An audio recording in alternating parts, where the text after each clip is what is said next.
Salut à tous et bienvenue dans cette nouvelle chronique de Flo. Cette crise sanitaire sans précédent à laquelle nous faisons face aujourd'hui est source d'inquiétude, vous le savez, au quotidien pour nos entreprises et nos travailleurs. C'est le cas notamment des travailleurs frontaliers, ceux qui vivent en France par exemple et qui travaillent en Suisse. Ils se trouvent confrontés à deux législations différentes. Ils sont donc en droit de se poser des questions en matière de rémunération, de télétravail ou encore de passage en douane, les contrôles aux frontières notamment étant en vigueur. Pour tenter de répondre à leurs questions, j'ai donc joint par téléphone Michel Chara, le président du groupement transfrontalier européen. Michel Chara, bonjour. Oui, bonjour à tous et à toutes. Merci d'accepter de répondre à nos questions.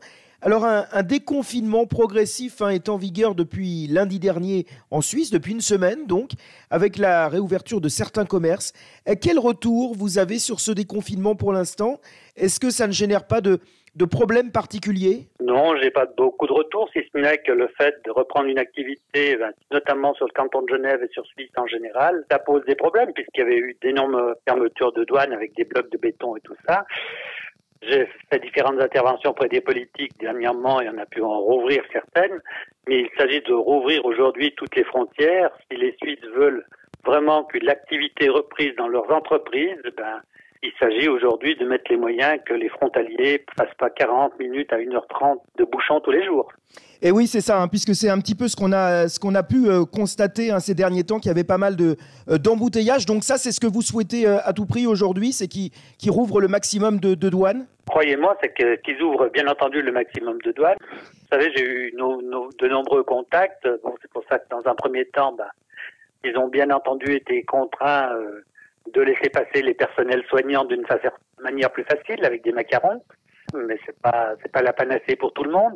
Mais ce personnel soignant, il faut quand même dire qu'il est très très important puisqu'il y a 30 000 personnes dans les soins en Suisse en tant que frontaliers sur l'ensemble du territoire suisse. Donc, et passablement un bon tiers, si ce n'est plus, sur Genève, sur le canton de Genève.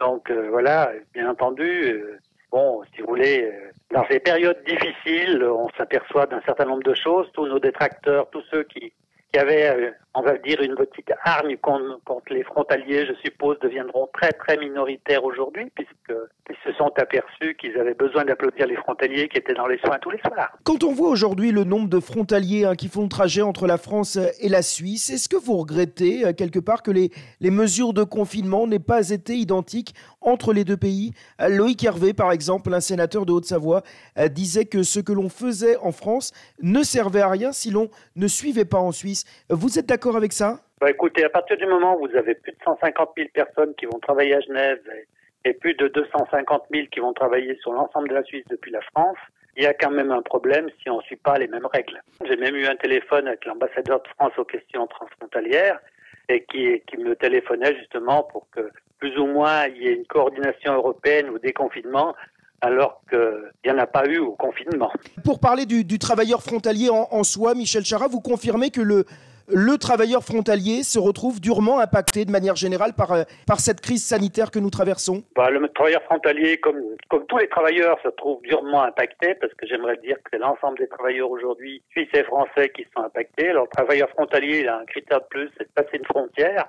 Et bien entendu, si on lui met des barrières pour la passer, ça pose un problème. D'autant plus que les employeurs ont des impératifs eux aussi et qu'arriver 2 heures ou 3 heures en retard, c'est pas forcément une bonne chose aujourd'hui pour éviter les licenciements. Vous avez des chiffres, par exemple, qui montrent un petit peu les pertes d'emploi qu'ont pu subir les frontaliers? Non, pour l'instant, j'ai pas de chiffres. J'ai quelques exemples, mais j'ai pas de chiffres. Disons que j'en ai pas plus que d'habitude pour l'instant. Mais le contre-coup, il viendra inévitablement après. C'est pour ça que les frontaliers vont devoir se mobiliser massivement et rejoindre le groupement transfrontalier européen en adhérant parce que je pense qu'il y aura énormément de problèmes à générer dans l'avenir. Nous, on est en capacité, on est quand même une association qui est là depuis plus de 55 ans sur le terrain, qui connaît particulièrement les problèmes frontaliers, qu'ils soient sociaux, fiscaux ou autres. Et toutes nos équipes, elles sont sur la brèche pour le moment parce qu'on est en télétravail, on peut pas accéder à nos locaux et diverses raisons, mais quand ça reprendra, d'autant plus qu'en juin, on va intégrer de nouveaux locaux à Annemasse qui nous ont été financés par la région et le département, quand on va intégrer ces nouveaux locaux, ils vont nous permettre, en tous les cas, de respecter les règles de distanciation sociale pour reprendre une activité. Les mesures de chômage partiel donc, qui sont mises en place en France sont également en vigueur. Vous le confirmez en Suisse de la même manière ? Le chômage partiel, le problème c'est qu'en Suisse, si vous voulez, on n'aime pas trop le chômage partiel parce que le chômage partiel, il est payé par la Suisse, contrairement au chômage total qui est payé par la France. Donc il n'est pas trop utilisé en Suisse ?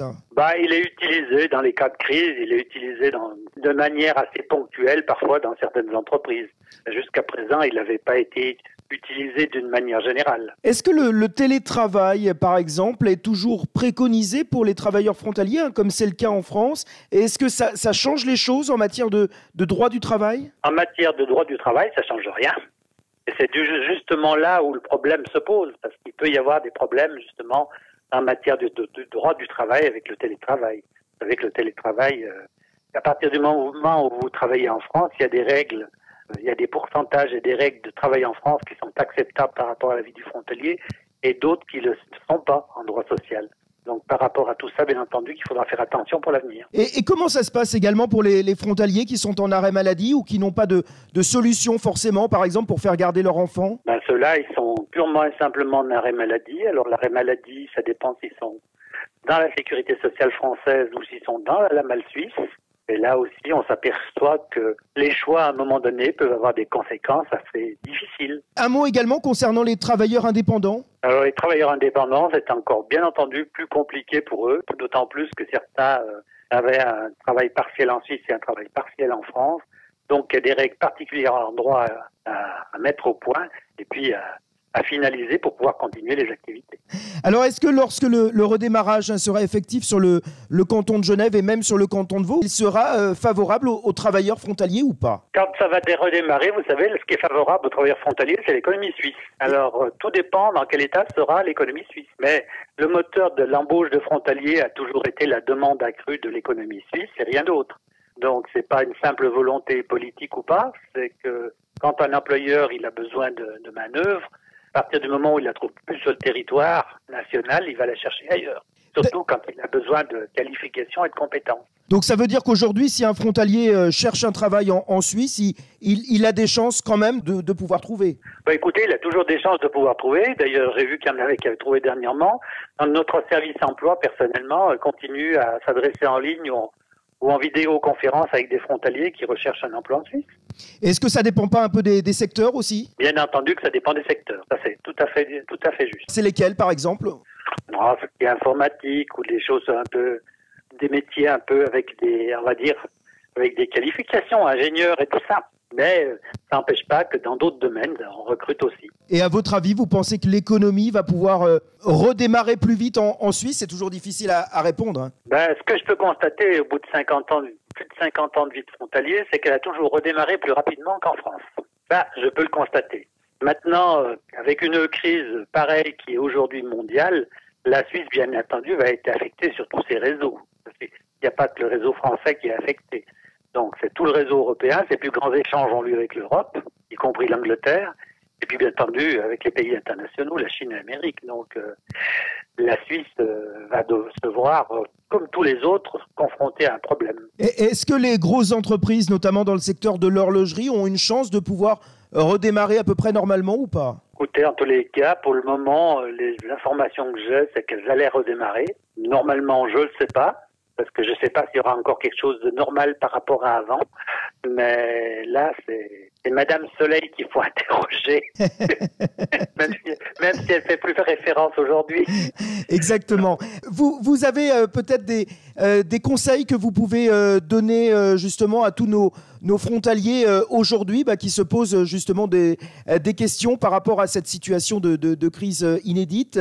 Où est-ce qu'ils peuvent directement aller se renseigner ? Écoutez, de toute façon, on a un site qui est www.frontalier.com, donc le site du groupement. Ils peuvent se renseigner déjà pour prendre des premières informations dessus s'ils ne sont pas adhérents.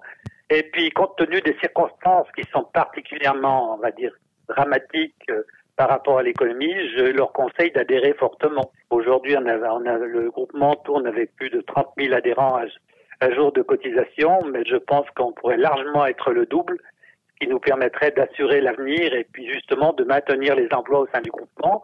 Je rappelle qu'au sein du groupement, il y a 38 personnes qui sont employées, entre les juristes, le service accueil, le service social, tous les services. Donc on a un service fiscal, un service social, on a un service emploi.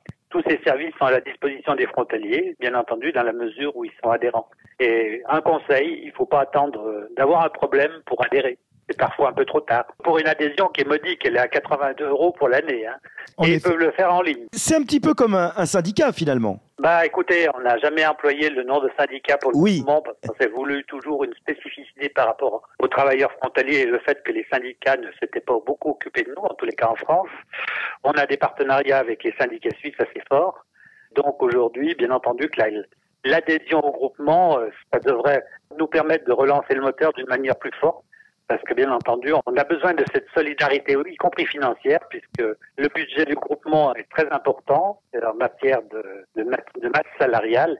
Et justement, par rapport à cette masse salariale, on a besoin d'un certain nombre de rentrées en phase. Donc, bien entendu, c'est nos adhérents qui font tourner la machine. Eh bien, merci beaucoup en tous les cas, Michel Charade, de nous avoir répondu. On rappelle que vous êtes président du groupement transfrontalier européen. Voilà, je vous remercie. Je remercie tous les auditeurs. Vous pouvez retrouver donc cette interview sur les différents réseaux sociaux ainsi que sur la chaîne YouTube.